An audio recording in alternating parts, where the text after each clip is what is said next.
What's up, bestie? You're listening to the Coffee with Your Besties podcast. We are your host, Alexis. And I'm Nicole. Welcome to the show, friend.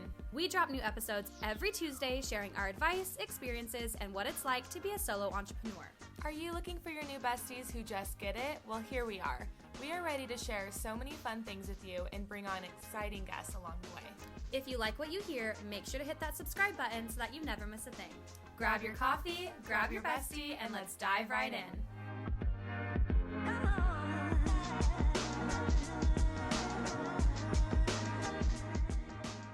All right. Hello, besties. We are back here again Tuesday morning. It's actually not Tuesday morning, but it's fine. No one has to know. No one has to know. But thanks for being here with us. So welcome back to the podcast. Yeah, cheers, guys. Cheers.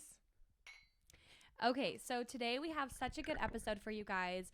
Nicole and I were talking, we're like, what can we do that's going to provide some value to fellow photographers out there and things that we've really appreciated learning and doing along our photography journeys. And the thing we kind of stumbled upon was second shooting and associate shooting. Mm-hmm. So today we're going to talk all about like how to hire them, when to hire them, how to be a good second shooter, how to be a good associate shooter, and kind of what they all mean if you have no idea what we're talking about.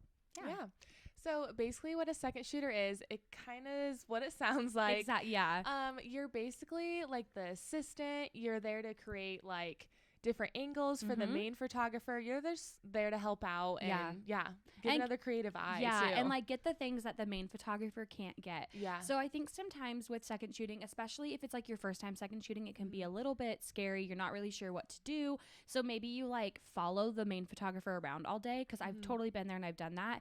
And I think we all start somewhere, but I think it's important to go into it with the mindset of like, if they're in the front during the ceremony, you're behind, like you're in the back. You're getting maybe the audience, you're getting dad crying, you're getting mom crying, like you're getting the things that the main photographer isn't focused on in that moment. Because they're already going to get, like, typically they're going to get the big stuff. Every once in a while you'll find yourself hiding behind a bridal party, like I was in Chicago, and Nicole had to get the first kiss. Thank God she was there. But typically the main photographer is getting all the main angles, and then you're there getting all of the fun stuff that like they might miss out on. So it's kind of just important to think about it that way. That's pretty much like second shooting though. You're like the assistant, you're there to help make their job easier and also be able to get the creative stuff that maybe they aren't getting. Yeah. Cause sometimes, especially like with a longer wedding day and maybe you have a bigger bridal party, it's nice for like, hey, the main photographer will maybe go with the bridesmaids, the bride, and then like your job is to be with get the like the groom side, which is really nice, because when you're kind of pressed for time a little bit, or like us in Wisconsin, like we had different hotels to go to and then the venue. So it was like perfect that we both had each other, because like I was assisting Alexis and I was like, really okay, nice. I'm going to go hang out with the boys, get all their detail photos, and you were able to spend time with all the girls. So I think it's awesome to add on a second shooter. Totally. Basically when you would need them would be for situations like that I just explained, where you can't be in two places at once. Maybe it's a longer wedding day. I think it's always nice to have help on like a 10-hour wedding day. Especially in the summer. Like it's just like running back and forth to your bag, getting batteries, SD cards, whatever, new lenses. It's nice to have somebody that you're like, I'm going to keep shooting. You go run and grab the stuff that we need, because typically your other photographer might need it too. And just have help. And the like best way to know if you think you're going to need a second shooter is just asking your bride and groom or your couple, being like, hey, where are you getting ready? What does that look like? If they don't know yet, revisit that conversation maybe 6 months out, 7 months out, and be like, hey, just checking in, like, let's talk about that. Because had I not known that they were getting ready at 2 separate hotels and they didn't add on a second shooter, oh my gosh, that would have been a nightmare. I would have been like, a lot. I can't either. Who's more important? Like that. And that's what it comes down to. You have to ask your couple, like, if they don't want to add on a second shooter and you don't want to dig out of your own pocket to hire a second shooter or like an assistant for the day, you just have to ask them like, okay, which would you rather have captured? Because I can't get everything, you know, like you're one person. They know that. Yeah. So that's just a big reason why you should. I think it's awesome. Like if you've already established your business and you need some assistance, it's awesome to add this on to a package, a wedding package. Clients will normally ask like, okay, do you see a need for this? And so it's kind of your job to explain to them like why they would need one. You know, what they can help with. And I think like you worded that really well. It's our job, right? It's not your client's job to be like, hey, I think I need a second, or what's a second photographer? Like, they're not going to have any idea. They don't know. Yeah. You have to assume this is their first time planning a wedding, and maybe they've had people get married that they know in the past, but they probably weren't like in the planning with that person.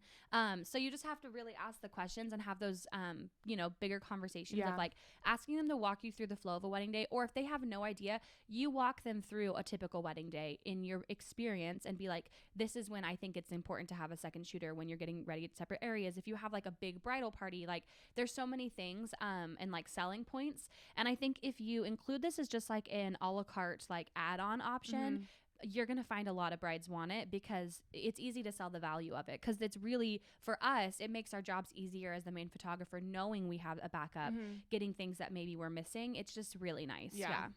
No, it is super nice. Yeah. Basically, when Alexis and I both started our photography businesses, we both second shot for a lot of other photographers. And basically, like, I just saw a lot of value in doing this because I got experience, because I was like so nervous to do a wedding by myself. I was like, I need to make sure that I'm fully prepared for this day. It's the biggest day for your clients. It is, and it's a long day. And like, although it seems like kind of straightforward, I think there's a lot that our clients rely on us for. Even if they have a wedding planner, like there's still a lot that a photographer does that the wedding planner doesn't do. So you got to know the flow of a wedding day like the back of your hand and be ready to walk your clients through that. Being prepared is sometimes it's a little bit fake it till you make it. True. But a lot of it is like being prepared, and it like, comes with time. Like the more you do it, the easier it gets, and you're like, oh, okay, like now I don't have any really like stresses or anything, so I'm like, oh, whatever, we got this, you know. I still get nervous just because it's like you're kind of put on the spot to like do the best job you can, which like we have nothing to worry about anymore, but you just never know how like a wedding day is gonna go. It's true, and it never goes according to plan. So like something always happens. You can have the perfect timeline, and I promise you, you will not be on time. Probably not. But yeah, when you first started second shooting for photographers, what did you do? So my like big thing was I didn't really look at it the way you did, which makes perfect sense. Like you need the experience before you take on a wedding. I more so was like, I've been looking at photographers online that I'm like, I would love to learn and work alongside these people. Like I admired their work. And so I honestly just DM'd a bunch of them, and I was like, hey, if you have any weddings this year that you would like an assistant for that maybe your client didn't add on, I'm happy to work for free, like, and just gain the experience. Another thing I'm going to talk about in a second is like portfolios, because every main photographer is different. So we'll get into like whether or not you can use images and things, and like the courtesy of going about using images. But anyway, I would ask them like, hey, if you need somebody, and I worked as many of them for free as I could. And then until I was like, okay, I feel confident. And then I was like, hey, these are my rates. I think I probably started at like $40-$50 an hour for second shooting. Maybe less than that, but I think it was about somewhere around there, which seemed pretty typical for our market at the time. I think now second shooting has gotten a little bit more expensive, but it also is like, as the main photographer, what level do you want your second photographer to be at? If you want a newbie or somebody who's just getting started and it's not really like you need their photos, you more so need assistant, then I think you can definitely find somebody a little cheaper. If you feel like you need somebody to be a second you, then you're going to have to hire somebody with the same level of experience as you, and those people aren't typically cheaper just because it is a lot of work. Like, it just because you're a second shooter doesn't mean you're not doing anything. Like, you are still working. It is, but no, so I just literally would work for free when I could, and just DM'd people and was like, hey, if you need help. I still do it, to be honest. If my wedding season is a little slower, or I have like my July this year is wide open, I'm like, cool, if anyone has a July wedding in the area that they want help with, like, let me know, send me the mood boards, and if I think it's a cool vibe and I'm down to go and like get that for my portfolio, then I'm there. Like, why not? No. You know? Especially when you can use the images too. And like, there's like a wedding venue that you've been really wanting to shoot at. We'll, assist each other a lot all the too, time. Which is so fun to work with a friend on a wedding day. It makes it so much better. Like, it goes fast. Way faster. And then when you're eating dinner, it's not like you're just eating awkwardly in a corner. Like, you're having someone to eat with. Because I don't know about you guys, but like for me, I'm like, I hide. I'm like, I need like 20 minutes of just like silence.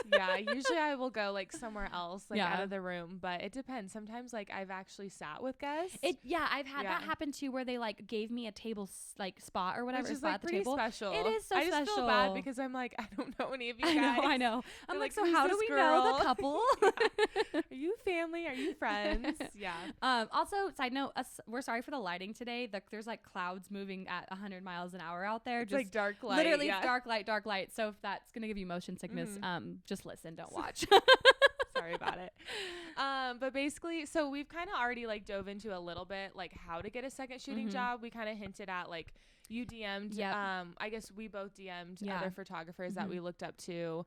When you first start your photography business, like that's probably the biggest thing you'll want to do is just reach out to photographers you look up to. But basically, also if you have any other friends that are in the same industry as you, like us, we'll kind of be like, hey, do you want a second shoot for me? So especially maybe you have with a friend like travel that. wedding stuff, it's just nice to get to travel with somebody. And like if you're up for it, especially like drives, like if she has something in McCall or like even like Oregon, I'm like, yeah, I'll go with you. Like let's go. You know, like overnight. We're stays. Going anyway. Like you know, I'm like one of us is paying for it anyway. Might as well have a friend along. Might as well. But, so no, anyway, side note. And then some photographers don't always need like a second shooter. And so sometimes you can just ask to shadow them for the day. Cause you will learn so much from them and how they work and do things differently. Obviously we all run our businesses differently. Yep. That's okay. But you can take bits and pieces. Little notes, hacks, whatever. Absolutely. So when it comes to like,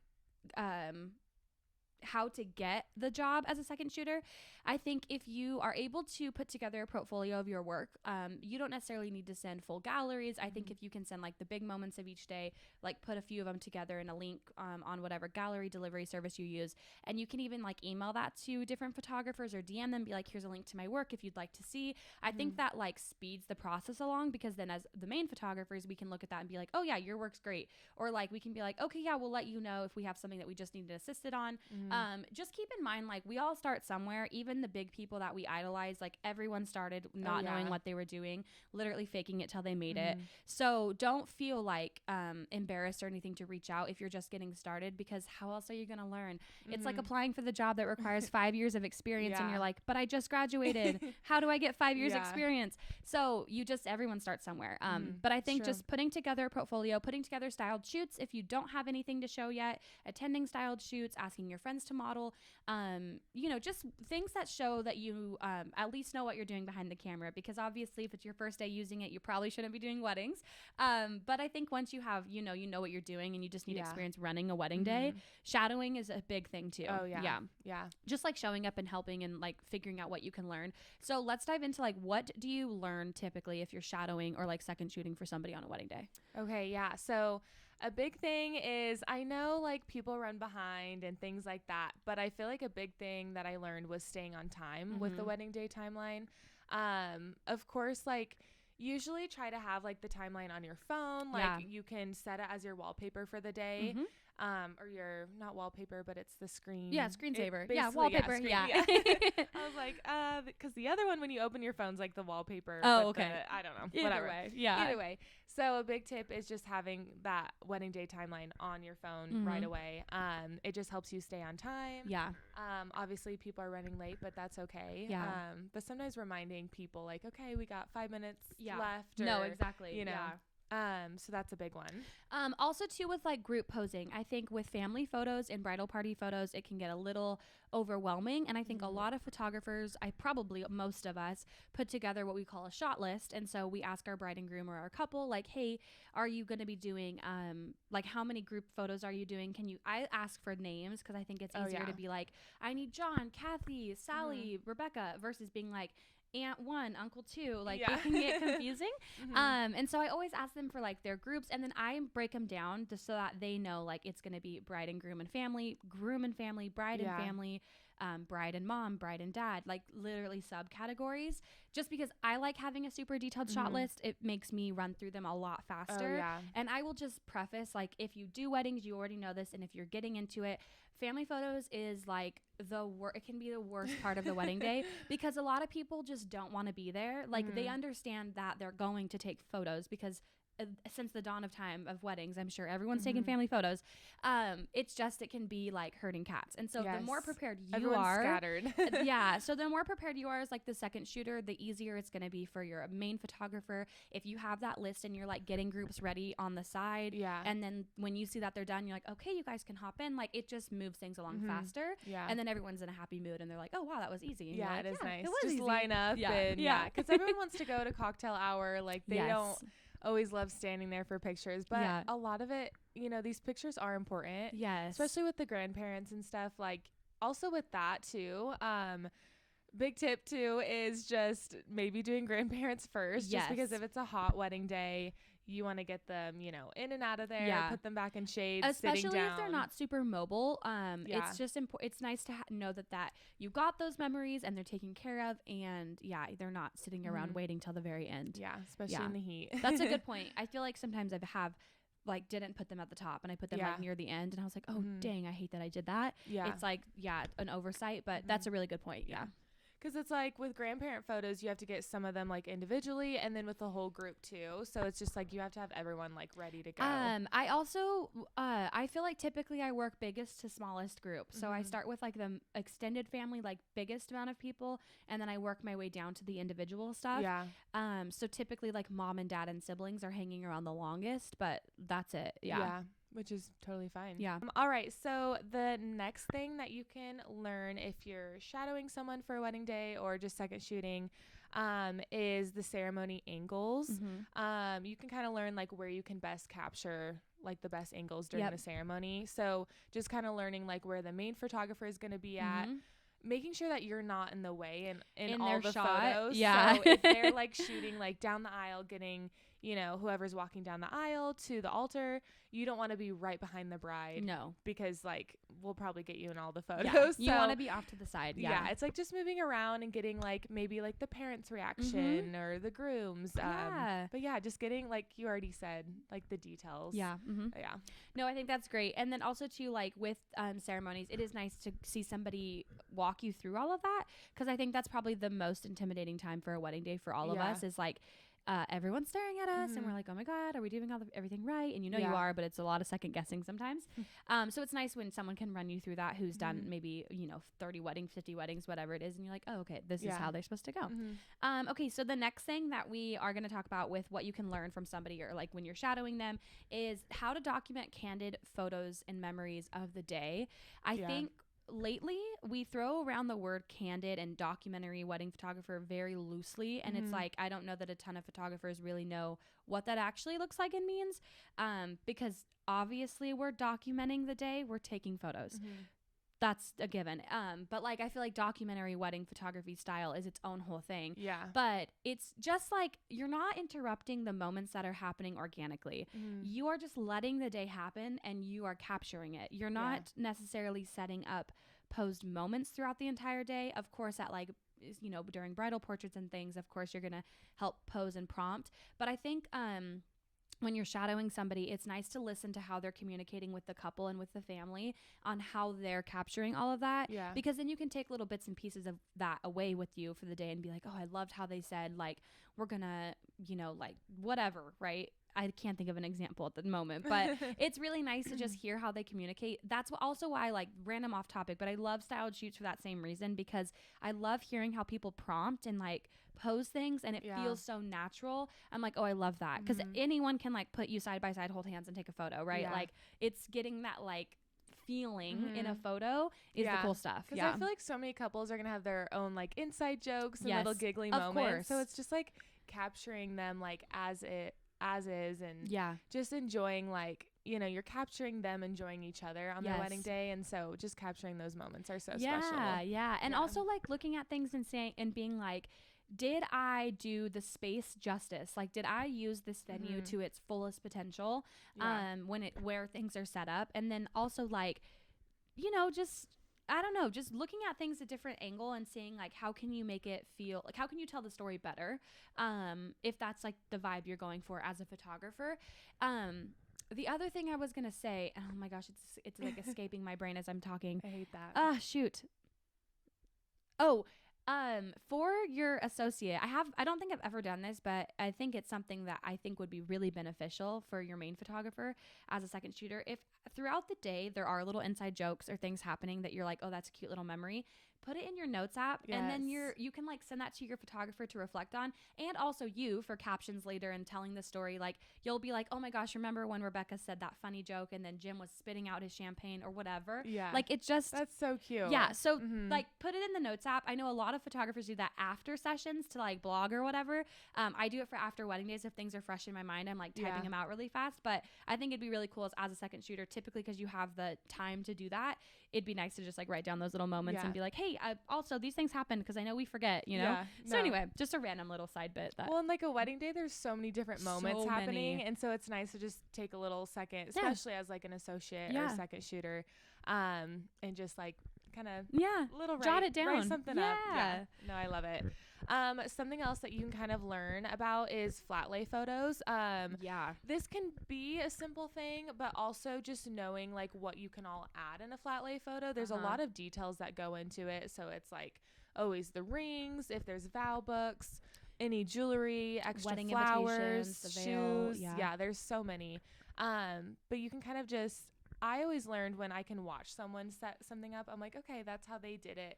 I can take this back for, you know, my own wedding someday and kind of recreate it. Yeah. You know, it helps a lot. I'm like not the best at flat lays. I don't have the artistic eye for like making it look, I don't know. I feel like some people make it look so elegant. I'm like, how did you do that? But I'm getting better. And it's time with like, it comes with practice. I feel like you're great. Oh, thank you. It's a lot of just like mixing things up. Sometimes like the busier it is, it's not always the better. So it's taking like just a picture of the shoes, just the perfume bottle. Like there's just, sometimes less is more. Yeah, no, true. I agree with you. Okay. So the next thing you can learn is how they scout for sunset photos. I think if you've never been to the venue before, or maybe you've been, but like there's multiple places, it's important to know where the sun's going to be at during that time of day. So let's say you have a summer wedding and you're planning sunset photos at like 7 p.m. or 8 p.m. because the sunset's like freaking midnight here sometimes, I swear. It's so late. It's so like late 10. in the summer. It's like 10 p.m. I'm like, wow, okay. Which is really nice, actually. I'm They're not like complaining. doing their exit, and I'm like, okay, the sun is I'm like, it's still okay. But so it's nice to know like scouting for that and how they do it. I learned that you have to track the sun. I'd never thought about that. Like, I know that's a duh, but I guess I didn't realize that when you're at a venue, that where the sun's at for the ceremony is not the same place it's at for the sunset photos. And so it's nice figuring out where you should do those according to where light is. Do they want like a lot of golden sun hitting them, or do like a true golden hour, or do they want it just like peeking through the trees? Whatever it is, like it's cool to see how the main photographer scouts for all of that stuff, so you can learn. It is nice. Yeah. And there's apps that you can get on your phone that will track like where the sun's going to be at 5 p.m. versus 7 p.m. And so you like know in advance. It is really nice. Yeah. And also, if you haven't been to a venue before, it's really nice to maybe go there before, or there's show up early. Google Earth that you can look at. Also, most venues have an Instagram page, so it's kind of looking to see like, okay, that's where they're going to have their ceremony. That's where reception is. So just knowing where all your it's being prepared. Slots, just being prepared. It's going to make the day so much better. You'd rather do the work ahead of time and feel like you know what you're doing, and then be scrambling the day of, and everyone is looking at you like, where are we going? And you're like, I have no idea. I've never been here. Like, you know. Yeah. Just showing up early and being prepared is the best. For sure. Okay, last thing that we are going to talk about with learning and shadowing and things. Yeah. The last thing is, and there's definitely more things. This is just what we kind of wrote down. But learning how to use a flash during the reception. Yes. It can be intimidating to use a flash. Especially if it's like a very dark reception. Yes. It's because flash is flash, right? It's like, woo.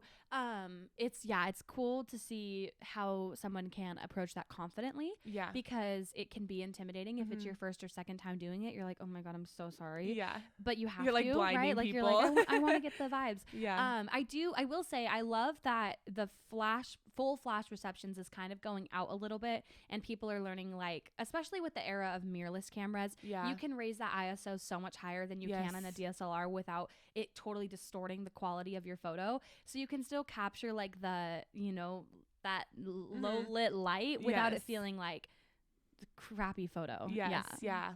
Like without, because like grain can sometimes be okay, but I feel like you can get away more with it now with the new cameras with shooting in low light. And It's so romantic when it's like a candlelight dinner and you're not like blowing the photo like up with flash. I think it has its moment. Don't get me wrong, I love flash photos and I think they're so fun. But I think like get creative, especially as a second shooter. Turn your flash on, turn it off, figure it out. Like play with your settings a little bit, because like I said, the main photographer is getting all the big stuff, especially during receptions. That's like the most time you have to be creative, because we don't need 500 photos of people dancing. I don't need 500 photos of people dancing. So it's just like get creative, maybe set up little styled things like with, if they have like a Polaroid camera, like a photo booth, like capturing that stuff while people are dancing, or like if grandparents are enjoying like, you know, a nightcap and they're having a drink together and they're sitting down, like just those little moments. That like, it's not just people dancing on a dance floor that's happening at a reception. People are outside and they're getting fresh breath of air. Like people are doing other things that are still important to the couple. Just because the couple's on the dance floor, if you feel like you've gotten enough of them dancing, like go see what else is happening. There's always a dessert table. Maybe there's like cake laying there, like you kind of did at one of the weddings last year, just taking like some Polaroid photos and using those for, you know, another little flat lay photo during the reception. I think it's so fun just to capture more details. So creative. There's so many things you can do. It's so amazing. So as you are approaching other photographers and asking about second shooting and all the things, just keep in mind what also you're getting out of it. Really quickly before we move on to like how to be a good second shooter, I do want to mention with photos and like the way to go about using those. I did mention earlier, every photographer is different. Nicole and I are pretty similar with how we do things with associate shooters or second shooters. Normally, I think the photos that you're taking, they don't necessarily like belong to you. They do belong to the main photographer. These are their clients that you're helping them with. While you're working there, you are not XYZ Photography. You are Nicole Catherine Photos assistant. Like I wouldn't be like, oh, I'm Alexis, I have my business page, check it out. Like this is not the time to plug your business. You are helping someone, you're hired. So just keeping that in mind, and also asking them ahead of time before you maybe take the gig, because some photographers do not allow you to use the photos at all afterwards. So while you are gaining a lot of experience and maybe that's enough for you, you have to ask, like, are you okay with not taking away any of those photos for your portfolio? Because that's a big loss, in my opinion. Like, it's a lot of time that you're spending doing things. And yes, the experience is nice, but there's a lot of photographers who do let you use the photos after. And you're still getting the experience. So how would you say, like, typically, like with you, when I associate or second shoot for you, what's like your like do's and don'ts with photos and stuff? Do's and don'ts. So obviously, like, when you have a second shooter, you're taking like their photos as well. You're taking the photos that you took, you're editing them and sending them as a full gallery to your client, right? I just am fine with, you know, whatever the second shooter or associate shooter, well, just second shooter for now. I'm fine with them, you know, editing their own photos and posting. Usually I'm like, don't tag the clients or anything like that. That's pretty much it. Well, and then wait until you deliver the gallery. Yep. So I just say, like, make sure you don't post anything until I give them their full gallery, just because I don't want like the client seeing like on that second shooter's page that like you have photos done and their photographer hasn't delivered them yet. So it's basically just like respecting like the main shooter, just being like, okay, we'll wait. So that's probably it, besides like you know, the social media stuff. And then just like listing that, like, okay, second shot for whoever. That's a big thing too, because it's like they're the ones that booked you that gig. You didn't get it on your own. I don't think you have to necessarily be like the first first sentence of your caption has to be like second shot for Nicole Catherine Photos, but I think you should definitely mention it, list it, like tag them maybe in the photos if that's what your photographer asks. But just being courteous with those things, because I know we're also excited. I've shot weddings with Nicole where I'm like, I can't freaking wait to post these. Like I just had the best time, and it's hard sometimes because we are not editing the full gallery as second shooters. I'm like, I'm picking my favorite parts of the day and editing them. I'm like, oh, you have to go through 5,000 photos. Cool. If not more. Probably more, because you're always gonna have more photos if you hire on a second shooter. But so just asking the main photographer, like, hey, what does your turnaround look like? Should I text you in 6 weeks and ask if you delivered it? Are you gonna text me? I think a safe bet too is if you see the photographer posting from that wedding gallery, typically they've delivered it, or they've at least delivered sneak peeks, but still ask and clarify. And then just make sure you're giving credit where credit's due. Don't tag the clients unless the photographer doesn't care. I will say sometimes clients are tricky and they find you and they'll follow you and they'll comment on all of your stuff, and just keep in conversation with your photographer, like, hey, so and so found me, what do you want me to do about that? Like, do you want me to Yeah. follow them back? Do you not want me to? And just communicate with your main photographer. It's not for that, sure. you know, It's not that big of a deal. it isn't. No, normally, it's as so. long as you're being courteous. But typically that's like how usage goes after the fact with photos. I just wanted to mention that as a second shooter if you haven't done it, or maybe you've only done it a couple of times. But just ask right away when you're booking that gig or when you're going to take it, because like I said, every photographer is different on how Yeah. they do those things. Yeah. It's true. Okay. So how can you be a good second shooter All right. So, how to be a good one? These are just some things like, you that know, we find helpful? Yes, that we find helpful. Basically, ask what the main shooter's needs are before the wedding day so that you're prepared. So, asking what they need, maybe you can ask them about, okay, do you have a family photo list? Do you want me to list off the family names for you during the wedding day? Just being prepared so that you know like what you're going to do for the main shooter's needs. So that's a big one, just being prepared before the wedding day. No, I love that. You can also ask, like, do they need you to bring any extra gear? Do they need you to like hold on to gear for them? I always see like if a photographer has 2 camera bodies and they both have flash, like it can be a lot sometimes. And so I'm like, hey, if you need me to put one of those on my harness, like if I'm only using one, or like you need me to go grab an extra battery, like let me know, I'm here to help you. Just really coming at it like, how can you serve them and help them to the best of your ability? Because after all, that's what we're here for. Yeah, and another thing is just making sure that your camera gear is all ready to go the morning of. So make sure all those extra camera batteries are fully charged. Make sure you have extra SD cards, because extra's just better. You never know how many you're going to go through, especially through a 8 to 10 hour wedding day. You're going through a lot. So just having that all prepared as well. And then asking ahead of time with your main photographer, are you providing the SD cards and they're just copying the images off and sending it back to you? Are they providing SD cards for you to use? You're copying them off. Do you need to bring your laptop and your hard drive?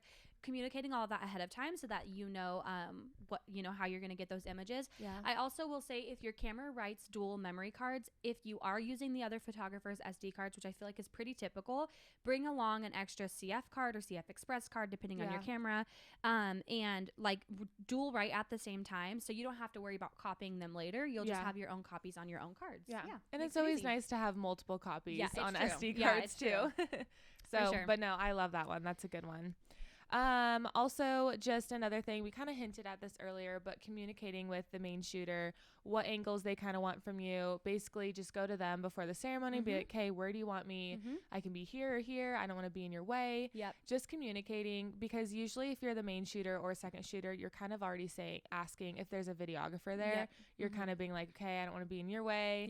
Same, so it's just like kind of seeing where everyone's going to be at, so you're not like right in front of their camera. Yeah, exactly. No, it's true.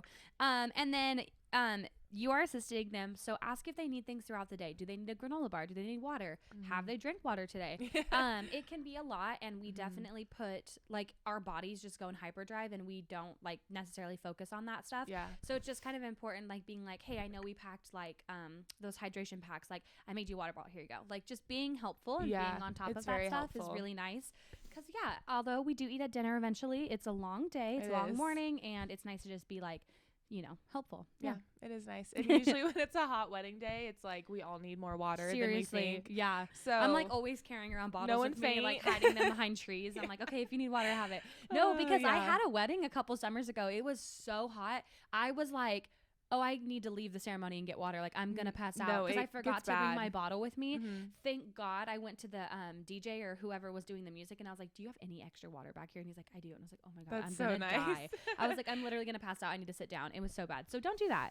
Be hydrated.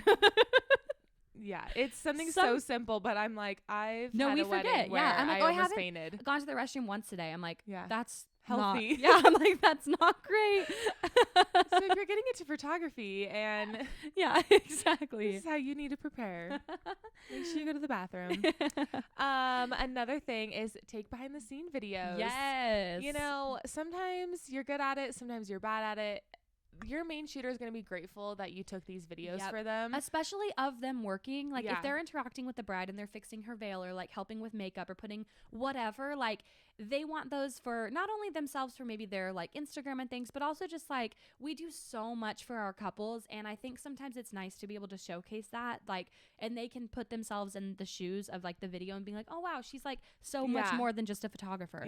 Like, I'm not saying to my camera like, no, I'm not helping you. Like, we're helping so much. Yes, we are. So those little BTS videos go such a long way. And you can use them for your own portfolio too, because it's always nice for reel videos or TikToks, all of that. Absolutely. Okay, and then the last thing we have on how to be a good shooter is take detailed reception photos. We talked about this already, but just going back into it, while they're cutting the cake, like, you don't need to be right over the other person's shoulder. Like, you can get other angles, zoom in on them, like maybe zoom in on the cake in their hands, like, you know what I mean? Just get creative. Don't feel stuck in that little box of like how to move things. Around. Yes, literally move around. Get the audience's reaction if they're like shoving it in each other's faces, because like I said 1,000 times, the main photographer is getting the big stuff. They're not getting the stuff that's happening behind the scenes, right? Yeah. So it's cool to have those things. Yeah, it is nice. Yeah. Okay, cool. So now we're going to dive into associate shooting, which is similar to second shooting, but it's a bigger task. It's a bigger job, because you are essentially the main photographer now. So why would we hire an associate photographer? Like, so basically, well, I'm trying to think okay, so either maybe you double booked a wedding day, because that happened to me before, where I was like, oh, I think I'm free. And then the couple moved their date and I was like, oh, shoot, I'm not free. And I booked 2 weddings. So maybe that happened. Maybe you just found out you're pregnant and you can't take weddings on. That's true. Or maybe you have a team of photographers, or this person that you're working for has a team that they work with where they do book out multiple days a year, like the same wedding day. And they only take on 1 and they hire 3 associates. So there's a lot of reasons why you might hire an associate. Maybe you got sick. Maybe you, just physically can't take that wedding on anymore. So whatever it is for the main photographer that booked the gig, they then hired you to be them essentially. Yeah. No, it's nice too to have someone lined up for an associate shooter, someone that you trust, someone that you've worked with before, just in case you are sick that day. When it was 2020 and COVID was going around, there was a lot of that happening where like, okay, I need a list of backup photographers just in case I get sick and can't do this wedding. Which is so nice for your clients to know that, like, okay, if it's not going to be you, you have someone that you trust completely that's going to show up and be there. Because the scariest thing is texting your client being like, I am so sorry, I cannot be there for you. But don't fear. I have someone who's amazing. She's ready. She's awesome. Here's her portfolio. Like, if you approach it and you already have the solution, it's so much less of a stress to them. Of course, they're going to be sad you can't be there because you've already grown your relationship and things. But if you have it all worked out where you're like, I have someone in line and don't worry about it. Like, I'm going to be in communication with them all day and they'll let me know if they need anything. Like, your couple or their couple is going to feel so much better. Like, oh, okay. Yeah. This sucks, no but stress, it's okay. I got yeah, you. We're fine. We have a photographer.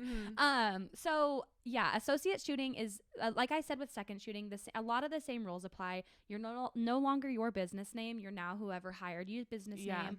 And you are just the main photographer. So that doesn't always mean there's going to be a second shooter. A lot of times I shoot weddings and there isn't a second photographer that they hired. It's just me. So it's just you on the wedding day. So you should probably only take associate jobs if you are very confident shooting weddings. You've done your own, you've done second shooting, you've done all the things. I wouldn't take an associate job if I have never done a wedding day before, or maybe I've only done like a couple. Unless you feel super confident, then obviously if you know what you're doing, that's all that matters. Because let's get real, the people in the audience, or the couple's friends and family, they don't know that you know what you're doing or not. They just see a photographer. So as long as you know what you're doing. And also I would only take an associate job if I was getting compensated for it. Absolutely. Because you are now just on your own. I mean, you're still working for them, but it's only you. So you're taking on all the responsibilities of a main shooter. And so I wouldn't do these for free. No, definitely not. No, it's because a long day. The reality is if you're taking associate jobs, it's because you already are liked, known, and trusted in the photography industry with weddings. Because odds are a photographer's not going to reach out to you if you've never posted a wedding before. I mean, unless they're like super, super desperate maybe, but like they're reaching out to you because they like your work, they trust you, and they know you're going to do a good job. Exactly. You should be fairly compensated for that. Deciding your rates, it's really a personal thing. You have to figure out what money is worth it per hour for you. Because obviously you're not going to get paid for an entire package. Like, let's say your minimum package is $2,000. You're not probably getting paid $2,000. You're maybe getting half of that. Right. If that. Yeah. Because you're not editing all of the photos. You are just working the wedding day and then taking those images back and using using them later. But yeah, so you are doing a lot of the leg work, but you're not doing all the behind the scenes work that goes into the wedding, like delivering the gallery and things and communication and all of that. So yeah, just make sure you're being fairly compensated and figuring out what dollar per hour that looks like for you. Especially if it's travel stuff. For us, like being in Boise or Kuna, going to McCall, like there's so many McCall weddings or Donnelly, and that's like a couple hour drive for us. Yeah. And you might have to stay the night too. And I'm the type of person where if I'm working like an 8-hour day or a 10-hour day, I'm spending the night. Like it's a long drive for me. I don't like driving back from the mountains in the dark, all the deer, all the things. And so I'm just like, that's fine. I can totally take it. I do charge a travel fee. It's this much money for a room, whatever you're charging, gas, food, etc. Yeah. And then, communicating all that ahead of time. Yeah. No, it's good. Yeah. Just, be mindful of what you're wanting to make hourly and get your travel paid for. Yeah. And because, although they are still editing and stuff, the reality is we know if we're hiring an associate, we're not making the money anymore. Yeah. It's about covering cost at that point, making sure that like our associates are being paid fairly and that like we're still being compensated for the editing and things, but also if we have to take a hit on that, that's on us, Yeah. You have to work that out with your pricing ahead of time to make sure you're prepared for those things sometimes. But it's true.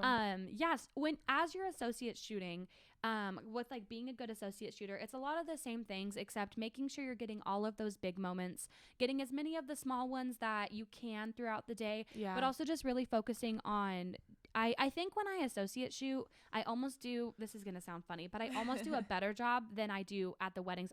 It's my wedding, because I know these images are for somebody else. And I'm like, I want them to look back and be like, okay, wow, these are amazing. Not like, she did okay. Because and you also like want to show up as your best self for this, because not only are you representing another photographer, but you're representing yourself too. And like, I just feel like just being respectful and like very kind to people at a wedding. Like, I just feel like that shows a lot, and like that they can trust you, and like maybe even like friends at that wedding will hire you or something. People are always kind of watching a little bit. They really are. You just want to make sure you're showing you're up for your best self and representing the main photographer too. Yeah, exactly. And just doing the best job you can and being over prepared and going above and beyond where you can. I think all of those things go such a long way. And the reality is the better you do at second shooting and associate shooting for that same photographer, it's just natural that things are going to come up along the way. You're building those relationships with those vendors and that in the community where like it'll open up more jobs for you later, which is really nice as you need them.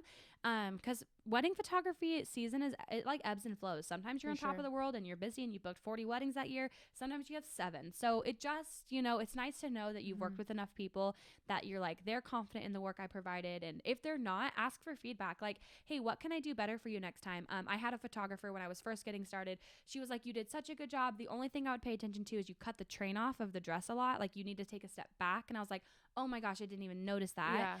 Because you're new, you're still figuring it all out. Exactly. And so unless you're doing it purposely for creative reasons, make sure you're like taking time, like taking time to set up the shot when it's posed things like family photos and things, making sure everyone's in focus, making sure eyes are open. Just take a moment. Don't feel like rushed, because these are images for somebody who can't be there and like can't direct, so it's true. Yeah. It's true.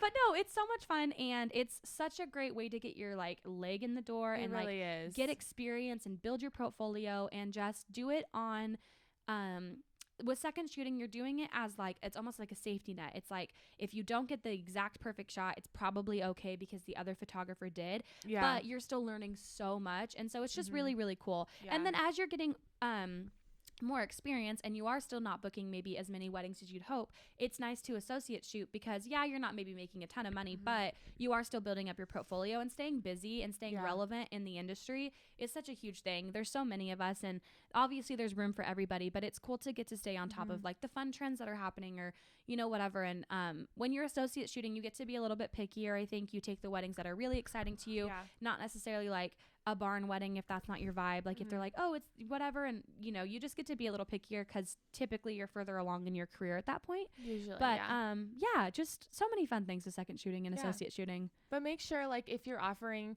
like yourself, your business, to be an associate shooter, make sure that you are 100% comfortable with leading your own wedding. I think that's huge. Also, just make sure with second shooting as well, sometimes we both shoot with like Canon cameras, Sometimes the lead photographer will want you to use the same camera body and stuff like that. So just communicating like what gear you use, that can be super helpful for the main photographer. I would say typically they ask, but in case they forget, just mention it. And then also too, if they're like, oh shoot, I only shoot with Nikon, be like, do you have Nikon gear you want to teach me how to use? Or like, do you want to just find somebody else? Because the color profiles and things can be different, but no, that's a really good point. Yeah. Gear's a big thing. And also asking like, if for instance, like when you're first getting into it, it's a lot of money to invest in gear. So like I only had one camera body and I think I had 2 lenses at the time. If they prefer you shoot on 2 camera bodies all day, like if they have one they're willing to let you use, because let's say they physically can't get to the wedding, they're sick, I would ask like, hey, do you want me to have a second one? This is all I have. You just never know. Sometimes photographers are willing to be like, oh, absolutely, take my zoom lens or take whatever, like I want you to do the best job you can. They want you to be prepared. Sometimes they're not going to care and they're like, no, whatever you have is perfect. You obviously make it work. I've seen your stuff.